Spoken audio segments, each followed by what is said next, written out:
Hello दोस्तों, हम लोग क्लास 9th का बायोलॉजी चैप्टर का पार्ट 1 पढ़ा चुके थे। देखिए कोशिका का पार्ट 2 आज पढ़ने जा रहे हैं, जो कि टॉपिक है केंद्रक। चलिए देखते हैं केंद्रक होता क्या है। तो हम लोग देखिए जानते हैं केंद्रक होता क्या है। जो केंद्रक के बारे में, केंद्रक को इंग्लिश में बोलते हैं हम लोग न्यूक्लियस बोलते हैं। क्या बोलते हैं? न्यूक्लियस। तो केंद्रक को देखने के लिए कोशिका को आयोडीन विलयन कहता है। केंद्रक को हमको देखना है तो कोई ना कोई रिएक्शन करना ना पड़ेगा दिखने के लिए। तब कोशिका को देखने के लिए हमको क्या चाहिए? एक आयोडीन विलयन चाहिए। अब आयोडीन विलयन में सैफलिन या मिथाइलिन ब्लू का प्रयोग किया जाता है। केंद्रक के चारों ओर दोहरी परत होता है। कहा जाता है कि केंद्रक के चारों ओर कैमी परत होता है। तो बोलना है कि केंद्रक का चारों ओर क्या होता है? दोहरी परत। तो केंद्रक में कितने परत होते हैं? तो याद रखना है 2 परत। केंद्रक में कितने परत होते हैं? तो 2 परत का स्तर होता है, जिसे केंद्रक झिल्ली या न्यूक्लियर मेम्ब्रेन कहते हैं। इसे क्या बोलते हैं? केंद्रक झिल्ली या न्यूक्लियर मेम्ब्रेन बोलते हैं। चलिए फिर से देखते हैं। जैसे हम लोग को केंद्रक देखना है तो हमको आयोडीन विलयन चाहिए, या सैफलिन या तो मिथाइल ब्लू का प्रयोग करते हैं। केंद्रक के चारों ओर में एक दोहरी परत स्तर होता है, जिसको क्या बोलते हैं? केंद्रक झिल्ली बोलते हैं, या तो न्यूक्लियर मेम्ब्रेन बोलते हैं। केंद्रक में क्रोमोसोम होता है। कहा जाता है कि केंद्रक में क्या होता है? क्रोमोसोम पाया जाता है। मतलब केंद्रक होता है और केंद्रक के अंदर क्या पाया जाता है? क्रोमोसोम पाया जाता है, जो कोशिका विभाजन के समय छोड़कर क्षाराकार दिखाई देता है। मतलब कि एकदम इस तरह का दिखाई देता है, कोशिका के केंद्रक के अंदर दिखाई देता है। इसको क्या बोलते हैं हम लोग? क्रोमोसोम बोलेंगे। क्या बोलेंगे? क्रोमोसोम बोलेंगे। केंद्रक में क्या होता है? डीएनए पाया जाता है। कहा जाता है कि केंद्रक के अंदर क्या पाया जाता है? डीएनए पाया जाता है। केंद्रक के अंदर क्या पाया जाता है? डीएनए पाया जाता है। फिर डीएनए की क्रियात्मक खंड को क्या बोलते हैं? जीन। पता कि डीएनए की क्रियात्मक जो खंड होता है उसे क्या बोलते हैं हम लोग? जीन बोलते हैं। केंद्रक के अंदर केंद्रिका होता है। कहता है केंद्रक के अंदर क्या होता है? केंद्रिका होता है, जो राइबोसोम का निर्माण करता है। जो किसका निर्माण करता है? राइबोसोम का निर्माण करता है। याद रखिए, केंद्रक के अंदर क्या होता है? केंद्रिका होता है, उसके अंदर क्या करता है? राइबोसोम का निर्माण करता है। केंद्रक को कोशिका का नियंत्रक कक्ष कहा जाता है। कहता है केंद्रक को कोशिका का क्या कहता है? नियंत्रक कक्ष कहा जाता है। या तो बोल सकते हैं कोशिका को मस्तिष्क किसको कहते हैं? केंद्रक को कहते हैं।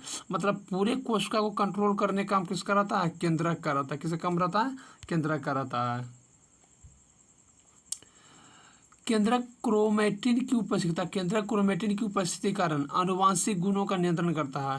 कहता है केंद्रक में जो क्रोमेटिन उपस्थित रहता है, इसी कारण आनुवांशिक गुणों का क्या होता है? नियंत्रण होता है। नियंत्रण मतलब होता है आनुवांशिक गुणों का देखभाल कैसे रहना, आनुवांशिक को एकदम देखभाल करता है, प्रोटेक्ट करके रहता है। कौन? क्रोमेटिन रहता है। अब इसमें आता है प्रोकैरियोटिक कोशिका में स्पष्ट केंद्रक का केंद्रिका कहते हैं। कहता है कि प्रोकैरियोटिक कोशिका होता है, उसमें स्पष्टतः केंद्रक को क्या बोलते हैं? केंद्रकाय बोलते हैं। जैसे नोट में दिया हुआ है कोशिका द्रव, केंद्र द्रव, और इसको बोलते हैं जीव। कोशिका द्रव अब केंद्रक द्रव मिलके क्या बनता है? कि जीव द्रव बनता है। अब देखिए कोई भी वस्तु है तो वस्तु को क्या चाहिए? पानी चाहिए। जब पानी रहबे नहीं करेगा तो वस्तु रहेगा? जीवित नहीं रहेगा। इसलिए कोशिका द्रव में भी कुछ जीव रहता है, कुछ केंद्रक द्रव में भी जीव रहता है। जब कोशिका द्रव बोले तो कोशिका के अंदर क्या? लिक्विड है। जब तक लिक्विड रहेगा तो जब तक जीव द्रव रहेगा।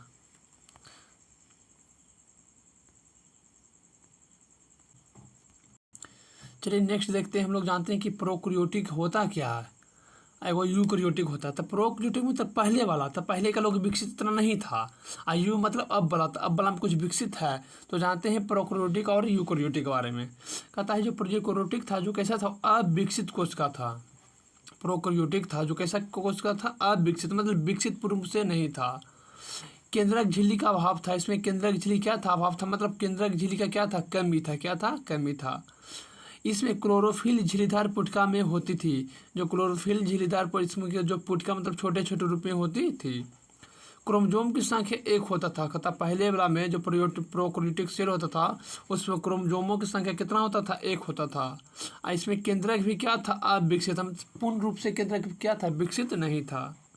राइबोसोम विकसित अवस्था में रहता था। कहता राइबोसोम था जो विकसित अवस्था में रहता था, क्योंकि राइबोसोम का काम होता है प्रोटीन बनाना। तो राइबोसोम क्या था? विकसित था। इसका सभी प्रकार का कार्य कोशिका द्रव के असंगठित भाग द्वारा किया जाता था। कहता जो प्रोकैरियोटिक सेल था, जो कोशिका जो कार्य करता था, जो कोशिका द्रव के असंगठित भाग द्वारा काम किया जाता था। केंद्रक के स्थान पर केवल हिस्टोन प्रोटीन रहता था। कहता कि केंद्रक के स्थान पर केवल हिस्टोन प्रोटीन रहित डीएनए रहता था। कहता इसमें जब जो केंद्रक था उसमें हिस्टोन प्रोटीन नहीं था, खाली क्या था, डीएनए रहता था। इसमें डीएनए में हिस्टोन प्रोटीन रहता नहीं था।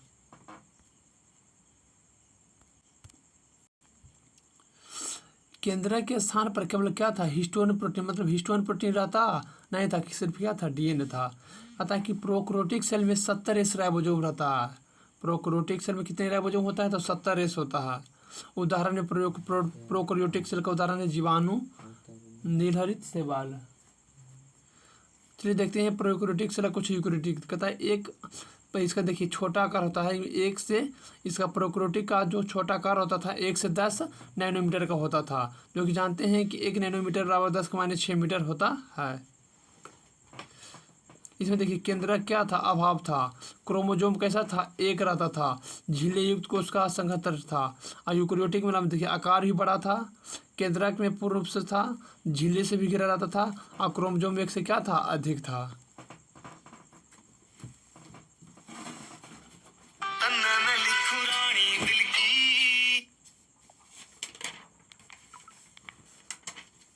अलार्म बंद कर दिया।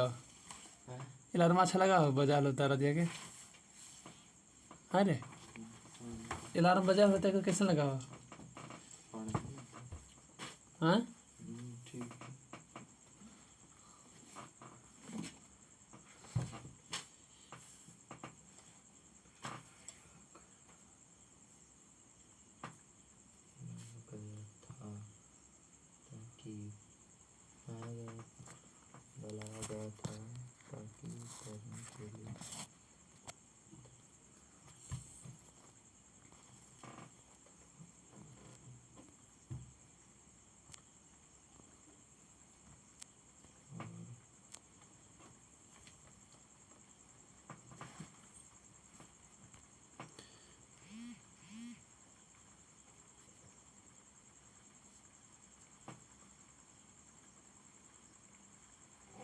जी, कोश का अंग देखते हैं तो अंतर्जालिका एंडोप्लाज्मिक रेटिकुलम बोलते हैं। देखिएगा कि एक क्या प्लाज्मा झिल्ली होता है, ये तारक केंद्रक है। प्लाज्मा झिल्ली एक झिल्ली होता है जो प्रोटेक्ट करता है सेल को। लाइसोसोम होता है, ये राइबोसोम प्रोटीन का निर्माण करता है। और ये माइटोकॉन्ड्रिया पावर ऑफ हाउस कहते हैं, मतलब सेल का एनर्जी कौन देता है, माइटोकॉन्ड्रिया देता है। केंद्रक होता है जो पूरे कंट्रोल करता है। ये केंद्रक में जो झिल्ली पाया जाता है उसे केंद्रक झिल्ली बोलते हैं। चलिए नेक्स्ट देखते हैं। चलिए देखते हैं जंतु कोश का। क्या देखेंगे जंतु कोश का में, यह झिल्ली युक्त नलिकाओं का एक बहुत बड़ा तंत्र होता है। जंतु कोश का झिल्ली युक्त रहता है, एक बहुत बड़ा तंत्र है। खुरदरी अंतर्द्रव्यीय जलिका, कहता है खुरदरी अंतर्द्रव्यीय जलिका, इसको बोलते हैं रफेज एंडोप्लाज्मिक रेटिकुलम। इसमें होता है राइबोसोम लगा, तो क्या रहता है, राइबोसोम लगा होता है। तो राइबोसोम का निर्माण होता है प्रोटीन। राइबोसोम क्या करता है, प्रोटीन का निर्माण करता है, जो प्रोटीन का संश्लेषण करता है। कहता है कि राइबोसोम पर या खुरदरी अंतर्द्रव्यीय जलिका होता है, इस पर राइबोसोम लगा रहता है, और वही राइबोसोम क्या करता है, प्रोटीन का निर्माण करता है। चिकनी अंतर्द्रव्यीय जलिका होता है, क्योंकि प्रोटीन जो लगता है तो प्रोटीन कैसा होगा, चिकना होगा। क्या होगा, चिकना होगा। अथवा लिपिड का निर्माण करता है, क्या करता है, लिपिड का निर्माण करता है। केंद्रक एवं कोशिका द्रव के बीच पदार्थों का क्या होता है, परिवहन होता है। कहता केंद्रक और कोशिका द्रव के बीच पदार्थों का क्या होता है, परिवहन होता है। कोशिका का कंकाल भी कहता है इसे कोशिका का कंकाल कहता है। किसको, रफेज एंडोप्लाज्मिक रेटिकुलम को कोशिका क्या कहता है, कंकाल कहता है।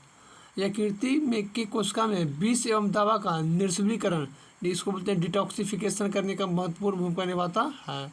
यह कुछ मात्रा में एंजाइम का भी स्रावन करता है। यह कुछ मात्रा में क्या करता है, एंजाइम का भी स्रावन करता है। अब आते हैं गोल्जी उपकरण में। गोल्जी उपकरण, गोल्जी उपकरण का खोज कौन किया था, कैमेलियो गोल्गी ने किया था। कहता गोल्जी उपकरण का खोज कौन किया था, कैमेलियो गोल्जी द्वारा किया था। यह झिल्ली युक्त चपटी पुटिका होता है। इसका आकार होता है कैसा, झिल्ली युक्त चपटी पुटिकाओं का एक तंत्र है। यह उष्पादप जंतु में, कहता है यह उष्पादप और जंतुओं में अंतःप्रद्रव्य जलिका से जुड़ी हुई होती है और अनेक गुच्छा होता है। इसको बोलते हैं एंडोप्लाज्मिक, मतलब एंडोप्लाज्मिक रेटिकुलम। यह संश्लेषित पदार्थ को पैक करके, कहता है एंडोप्लाज्मिक रेटिकुलम को होता है खाद्य पदार्थों को क्या करना, पैकिंग करना। क्या करना, पैकिंग करना। और कोशिका के विभिन्न भागों में परिवहन का कार्य करना। कहता है जब कोशिका का पदार्थ या भोजन बनता है तो इसको पैकिंग करने का काम किसका काम होता है? गोल्जी बॉडी का होता है और कोशिका के विभिन्न भागों तक पहुँचाता है। अर्थात इसको हम ट्रैफिक पुलिस बोलते हैं। कोशिका का ट्रैफिक पुलिस किसको बोलते हैं? गोल्जीकरण को।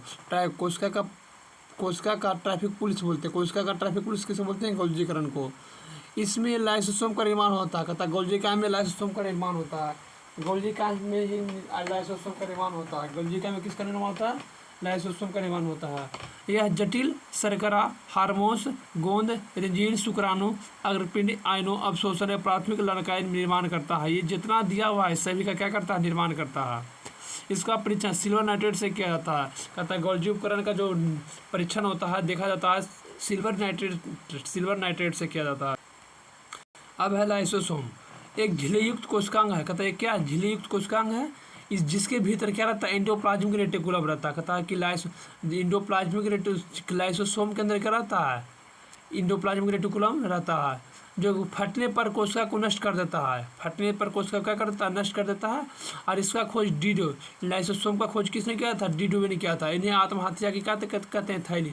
मतलब कोशिका का आत्महत्या की थैली किसको कहते हैं? लाइसोसोम को कहते हैं। कोशिका की आत्महत्या की थैली किसको बोलते हैं? लाइसोसोम को बोलते हैं। इसमें जो एंजाइम होता है उसका निर्माण या रफेज एंडोप्लाज्मिक रेटिकुलम कहता है। जो एंजाइम का निर्माण होता है जो रफेज एंडोप्लाज्मिक रेटिकुलम द्वारा किया जाता है।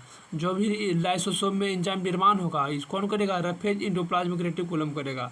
यह पुराने और क्षतिग्रस्त कोशिका को खा जाता है या नष्ट कर देता है। कहता है कि लाइसोसोम होता है जो पुराने कोशिका रहे, खराब कोशिका रहे या क्षतिग्रस्त कोशिका रहे, उसको खाने का काम किसको रहता है? लाइसोसोम का रहता है।